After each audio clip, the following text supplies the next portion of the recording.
એટલે જંગલની અંદર ચાલવાનું શરૂ કરે.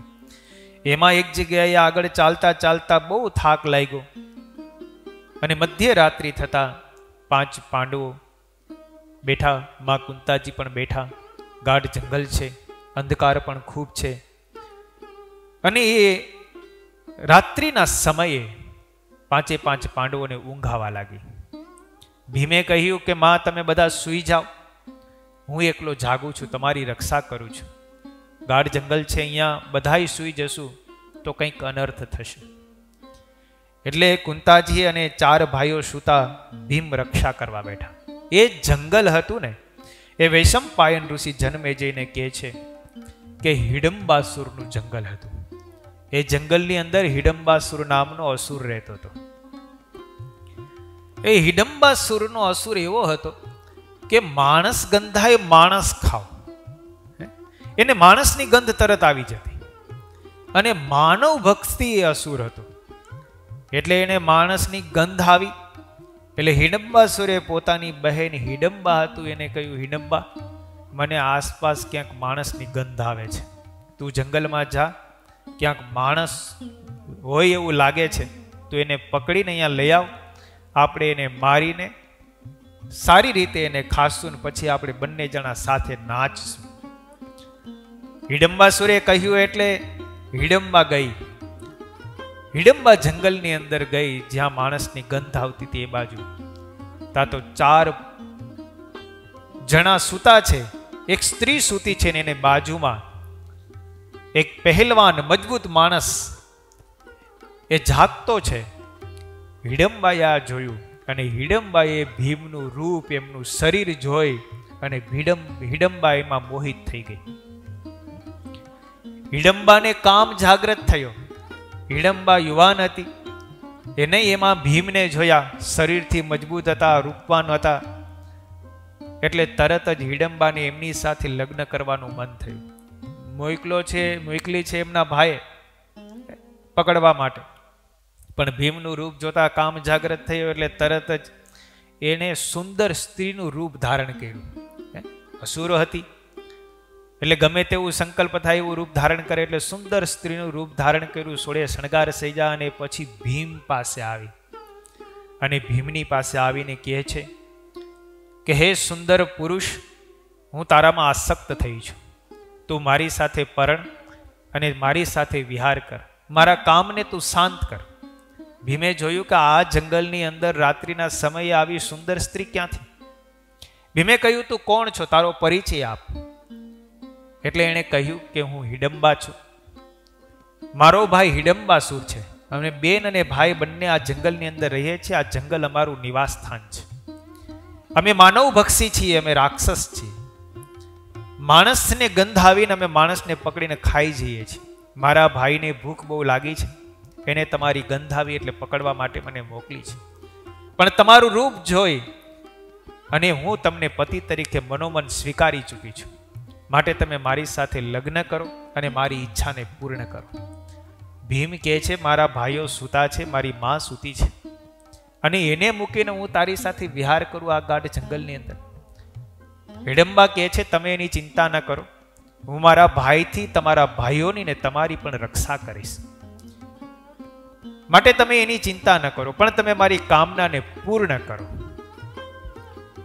એટલી જે આ વાર્તાલાપ બધી ચાલે ને, અહીંયા પોતાની બેન આવીને એટલે હિડમ્બાસુર ત્યાં આવ્યો અને હિડમ્બાસુરે આવીને જોયું તો પોતાની બેન સુંદર રૂપ ધારણ કરીને ભીમની સાથે પરણવાની વાત કરી રહી હતી. હિડમ્બાસુરને તરત ક્રોધ આવ્યો, પોતાની બેન ઉપર ક્રોધાયમાન થયો કે મેં તને શું કામે મોકલી છે ને અહીંયા તું શું કરી રહી છું? હિડમ્બાએ કહ્યું ભાઈ, મને આ ભીમ છે, આ પુરુષ છે, એને મેં પતિ તરીકે સ્વીકારી લીધો છે મનોમન, હું એને પરણવાની છું. હિડમ્બાસુર કહે છે માણસ છે, તું રાક્ષસ છો, એની સાથે થોડુંક પરણવાનું હોય એ તો આપણું ભક્ષ્ય છે.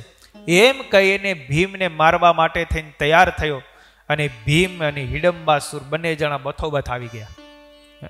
હિડમ્બાસુર પણ બહુ શક્તિશાળી હતો, ભીમ પણ 10,000 હાથીનું બળ, એ કઈ કોઈથી બીવે એવો હતો નહીં. એટલે બે જણા બથોબથ આવ્યા, એકબીજાને મારવા લાગ્યા. મારતા મારતા થોડે દૂર સુધી ગયા.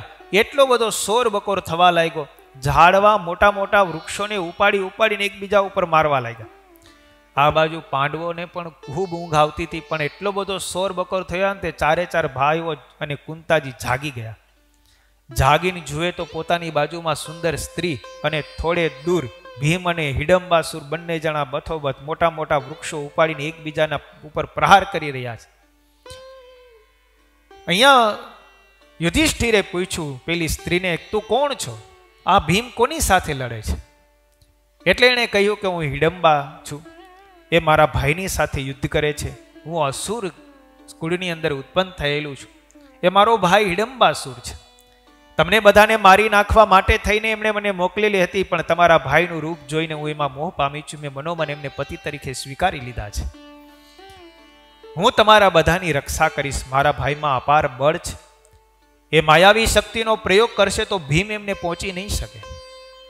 અને યુદ્ધ કરતા કરતા જ્યારે હિડમ્બાસુરને એમ લાગ્યું કે આ તો મારી સમાન બળવાળો છે, એટલે હિડમ્બાસુરે માયાવી વિદ્યાનો પ્રયોગ કર્યો. અને રાત્રિના સમયે અસુરોની અંદર માયાવી શક્તિ અત્યંત વૃદ્ધિને પામે, એટલે એને માયાના પ્રયોગ કરવા લાગ્યો, અદૃશ્ય થવા લાગ્યો અને અદૃશ્ય રૂપે થઈને ભીમ ઉપર પ્રહાર કરવા લાગ્યો. પણ હિડમ્બાસુર પણ બધી માયા જાણતી હતી, એટલે હિડમ્બાએ હિડમ્બાસુરની બધી માયાને પોતામાં ખેંચી લીધી અને હિડમ્બાસુરની માયા બધી અદૃશ્ય થઈ ગઈ. યુધિષ્ઠિરે આ બધું જોયું કે છે એની બહેન, પણ અમારો બચાવ કરે છે. ખરેખર આ બહુ શુદ્ધ હૃદયની છે, એને ભીમની સાથે એક સાચો પ્રેમ છે. એટલે ભીમે લાગ જોઈ મુષ્ટિના પ્રહારથી, કારણ કે એનો હાથ વજ્ર મુષ્ટિ જેવો હતો, 10,000 હાથીનું બળ હતું, અને એવા મુકા મારી મારીને એને પછાડી દીધો. એની ઉપર ચડીને ભીમે એની છાતીની અંદર એવા પ્રહારો કર્યા કે હિડમ્બાસુર મરીને ખાક થયો. આ બાજુ ભીમ હિડમ્બાસુરને મારીને આવ્યો. હિડમ્બાએ તરત જ પોતાના પતિ રૂપે મારનેલા એવા ભીમને કહ્યું કે હું તમારામાં આસક્ત છું. મેં તમારી સર્વ પ્રકારે રક્ષા કરી છે, હું તમારી હજી સર્વ પ્રકારે રક્ષા કરીશ, પણ તમે મારી સાથે પરણો, તમે મારો સ્વીકાર કરો. હિડમ્બાએ માં કુંતાને અને ચારે ભાઈઓને કહ્યું કે તમે પણ મારી કામથી જે આસક્તિ છે, આસક્તિને દૂર થાય અને ભીમ મારી સાથે પરણે એવું તમે કરો. હું તમારે શરણે છું, તમારી દાસી છું. કુંતાજીના પગમાં પડી ગયા. માં કુંતાજીએ કહ્યું કે ખરેખર આને સાચો પ્રેમ છે, પોતાના ભાઈને પણ મરાવીને આપણી રક્ષા કરે છે, માટે આની ઈચ્છાને પૂર્ણ કરવી જોઈએ. એક તો શરણાગત છે, અને શરણાગતની રક્ષા કરવી, એમની મનોકામના સ્ત્રીની પૂરી કરવી આપણા ક્ષત્રિયોનો એક ધર્મ પણ છે. પણ કુંતાએ હિડમ્બાને કહ્યું કે અમે ભીમને અમારાથી અલગ ન કરી શકીએ, અમે 5 પુત્રો અમારા સાથે જ રહેશે. એટલે ભીમે તરત કહ્યું કે તારી ઈચ્છાને હું પૂર્ણ કરું, માનો આદેશ હોય તો, પણ રાત્રિના સમયે હું મારા ચારે ભાઈઓને માતાની પાસે આવી જાય. સૂર્યોદય થાય ત્યાંથી સૂર્યાસ્ત થાય ત્યાં સુધી તારી ઈચ્છા હોય તો હું તારી સાથે રહીશ, પણ રાત્રિનો સમય થાય એટલે હું મારી મા પાસે અને મારા ભાઈઓ પાસે આવી જાય. હિડમ્બાએ એ વાતનો સ્વીકાર કરી લીધો કે તમારી આ શરત મને મંજૂર છે. ભીમે બીજી શરત કહી કે હું તારી સાથે કાયમી માટે રહી ન શકું, કારણ કે હું મારા ભાઈઓને ને મારી માતાને છોડી ન શકું. એટલે હિડમ્બાએ કહ્યું કે મને એક પુત્ર થાય ત્યાં સુધી તમે મારી સાથે રહો, મને પુત્રની પ્રાપ્તિ થાય ને પછી તમે મારી પાસેથી જતા રહેજો. ભીમ એ વાતમાં સહમત થયા. હિડમ્બાએ પણ એ શરતનો સ્વીકાર કર્યો. કુંતાજી અને ચારે ભાઈઓએ પણ સંમતિ આપી. જંગલની અંદર જ ભીમના હિડમ્બાની સાથે લગ્ન કરાવ્યા. 4 ફેરા અગ્નિ પ્રગટ કરાવીને તરત માની હાજરીમાં બ્રાહ્મણ વિના ફેરવી દીધા. દરરોજ કથા તથા સત્સંગનો લાભ લેવા અમારી ચેનલ દીક્ષાધામ લાઈવને લાઈક, સબસ્ક્રાઈબ અને બીજા હરિભક્તો લાભ લઈ શકે તે માટે શેર કરવાનું ના ચૂકશો. જય સ્વામિનારાયણ.